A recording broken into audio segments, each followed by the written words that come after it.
Welcome. Today on BryzGarage, we're going to be working on this Dodge Caravan. We're going to be doing a reverse heater flush. There is your HeaterCore outlet and inlet, and we're going to be doing a reverse flush. So there's nothing wrong with this Dodge Caravan. This is a 2007 Dodge Caravan. There's nothing wrong with it. However, the heater core has never been flushed, so it's always a good idea to do this every once in a while. One problem that you may be having is low heat to no heat inside your vehicle.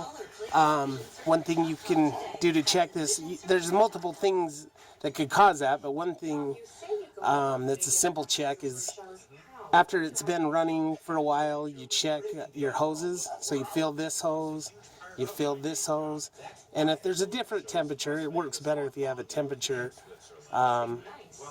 laser thingamajig to check your temperature, a temperature gun. Check your hoses, and if they're different temperatures, that could be a sign that your heater core is possibly plugged. So that is located right there, just behind the driver's side.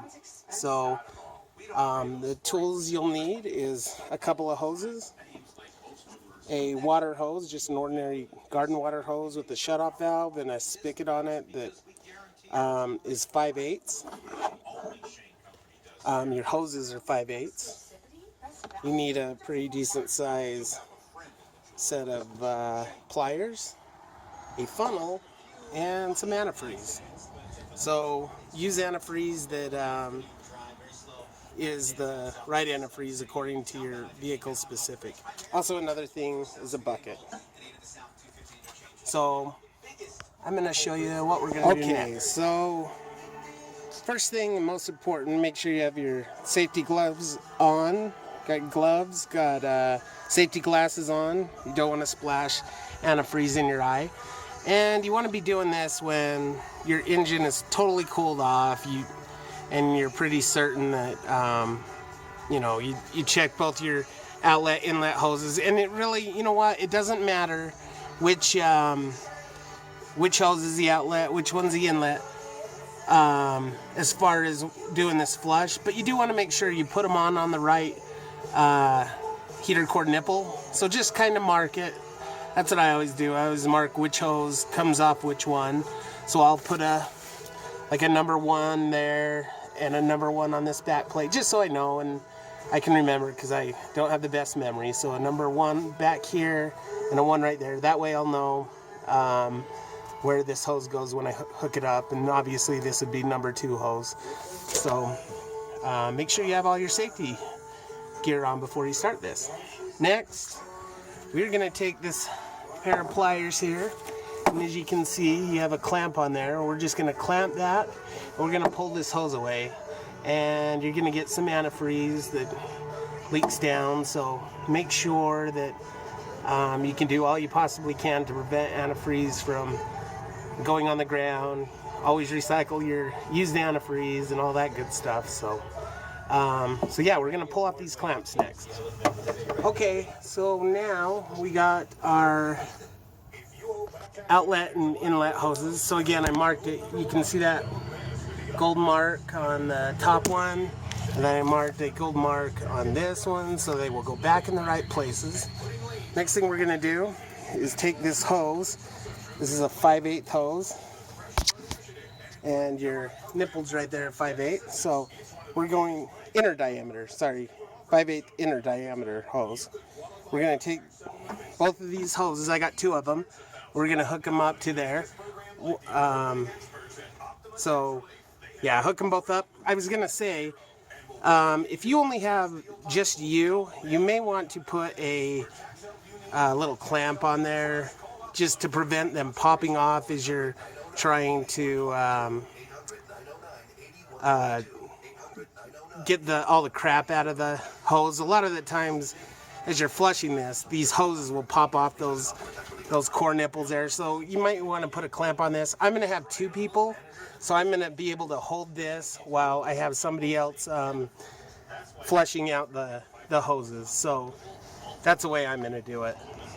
So I'm going to hook up these hoses next, and then I'll show you what to do after. So now we have both hoses hooked up. So again, I didn't use clamps because I'm going to have two people help, or another person helping me. And these hoses come down. One of them goes into the bucket, and one of them goes on my 5/8 spigot right there. So what I'm going to do is I'm going to hold those hoses there while I have my assistant turn this water pressure on, and we're going to flush this. So it's going to flush the core, then it's going to come out and go into the bucket.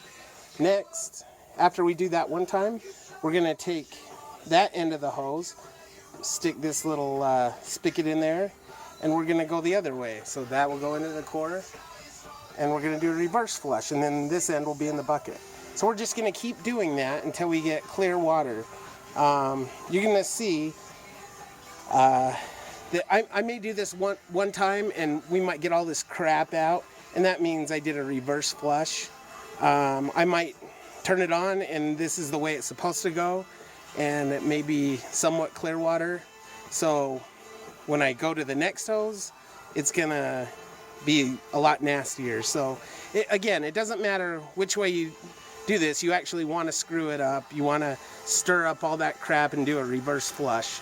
So this will get all that crap out of there, we hope. So we'll see.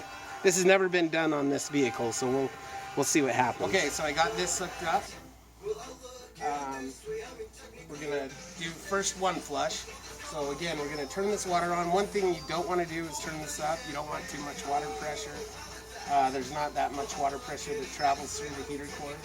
So just hold on to this. I'm gonna hold on to that because again, I don't have clamps, and we're gonna see what comes out of this heater core. So here we go.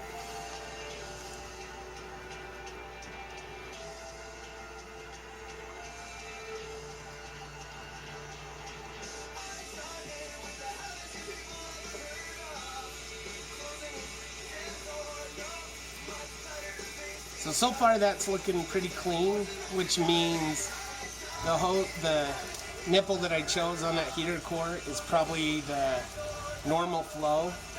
So what I'm going to do now, I'm going to let this run for just a second, and then I'm going to hook this spigot to the other hose that's in the bucket, and we'll see what kind of crap comes out. We'll do a reverse flush. Okay, so now what I did is I reversed the hoses. So that was the one I had hooked it up to, and then this was the one in the bucket. Now we switched them, so I'm going to see what happens now.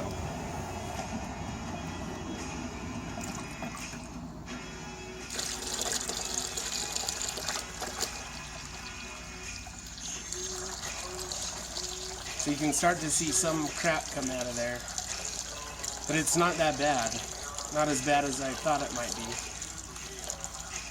So this is the reverse flush. You can tell a lot more crap came out. So now what I'm going to do is I'm going to do about 3 or 4 more cycles of this just to make sure we're good. So I'm going to shut that off. I'm going to do 3 or 4 more cycles just to make sure we're all clean. Okay, so I just did about 3 or 4 cycles, going back and forth with this hose, and then reversed it. Ran that all out. One thing I accidentally did, and I apologize, is I accidentally just recycled this, put it into an antifreeze bottle, put all the crap in there. There really wasn't very much in there, but we flushed that out, got all the stuff that was in there. Again, on my vehicle, it was running just fine. The heater was running just fine. But again, a way to tell if your heater core needs flush is if you hold this hose and hold this hose, and they're significantly one's hotter than the other, then that's telling you may have a plugged heater core. So you just want to do a reverse flush on it. So now that I got these hoses in here, before I hook everything back up, what I'm going to do is I'm going to take any one of these. I'll take this one. I'm going to hook the funnel to it. Again, it's a 5/8 hose. Get a 5/8 funnel, and I'm going to dump some antifreeze in here. And I'm going to fill back up my heater core with antifreeze instead of water. And what we're going to do is we're going to fill it up until it starts to come out this hose. And that will tell us our heater core is all full with antifreeze again. So that would be the next step. Okay, so now we filled up our heater core back up with some antifreeze. Just took the funnel hose, filled it all the way up until it started coming back out and down into there, and got some antifreeze. You can see antifreeze coming out of it. So now what I'm going to do is just hook back up the original hoses. Again, there's number 1 on that back plate, number 1 there, so I'm going to hook it up right, and we'll put the clamps on and we'll be all done. Next thing obviously is start the car, check to make sure it gets up to the right temp, halfway between hot and cold, and make sure you got some heat coming out. So I hope this video helps you. This is a 2007 Dodge Caravan. Yeah, give me a thumbs up. Please subscribe. Let me know if this video helps you. Okay? Thanks for watching BryzGarage. Take care. Bye.